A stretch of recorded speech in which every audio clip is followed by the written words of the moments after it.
Yung type 1 and type 2 errors ay ito yung mga errors na puwedeng ma-commit ng researcher kapag siya ay nag-decide, okey? Halimbawa, nag-decide ako na i-reject yung null hypothesis, yun pala hindi dapat. So, that's an error. So, may type 1 and type 2 error. Ano ba yung mga yan? So, type 1 error occurs when you conclude there is a difference when there is not, okey? So, sabi natin ano, saya natin, may significant difference yung intervention natin, yung pala wala naman pala. Okey, so error yun. Ibang tawag sa type 1 error is false positive. Okay. So halimbawa, may isang ano, mag-asawa tapos nagta-try silang manganak. Tapos nag-ano sila, pregnancy test. Tapos yung pregnancy test kit, ang nakalagay ay positive, yung pala hindi. So type 1 error yun. So the difference was just due to chance. So for example, you are testing an antidepressant and find that the people who took the medication have lower levels of depression. Okay, so sabi natin dito, tinetest natin yung antidepressant na medication. Yung people who took the medication have lower levels of depression. Okay, so nag-take ng medication, ang result lower levels. So iisipin natin, aba, gumagana yung antidepressant medication. But really, the difference was just due to chance. Yung pala nagkataon lang. So that's type 1 error. Ang type 2 error naman occurs when you do not find a difference that actually exists. Okay, so ang decision natin ay fail to reject null hypothesis. Sabi natin, wala namang significant difference based dun sa t-test. Ayun pala meron. Okay? So that's a false negative. Example, you found that the antidepressant did not make a difference when it actually lowered levels of depression. Ayan. So that's an example of type 2 error. Ayan. So halimbawa, ito. Ito yung ating decision.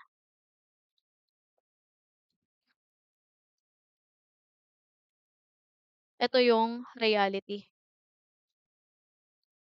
Yan sa totoong buhay. Kaso hindi natin yan alam kasi nga samples lang yung pinag-aaralan natin eh. So, ito yung reality pero unknown siya sa atin. Okay.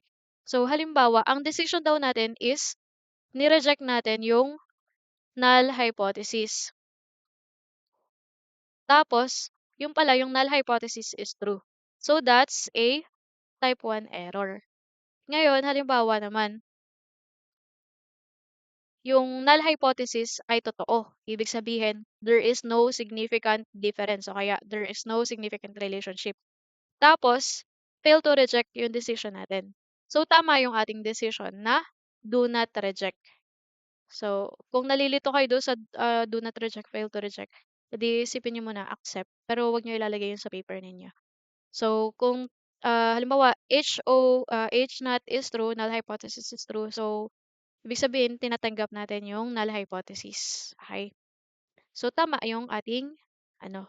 Kaso kapag null hypothesis is true, tapos ni-reject natin, false positive yun.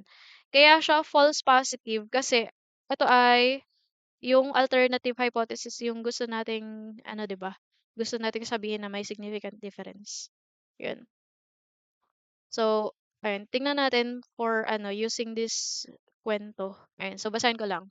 So, ito yung story about the boy who cried wolf. So, he ran down the hill. Ito yung hindi complete story. Yun lang part na may ano. Ayan. So, he ran down the hill to the village. Sabi dito yung the boy, sabi niya, help, help, my wolf. He shouted. A wolf has come out of the forest. Sabi niya dun sa mga villagers. So, yung mga villagers, edi, sumama. Everyone ran up the hill with him para hanapin yung wolf. Kasi meron silang sheep, yung mga villagers, meron silang sheep doon. So, kailangan nilang hulihin yung wolf. Baka kainin yung mga sheep.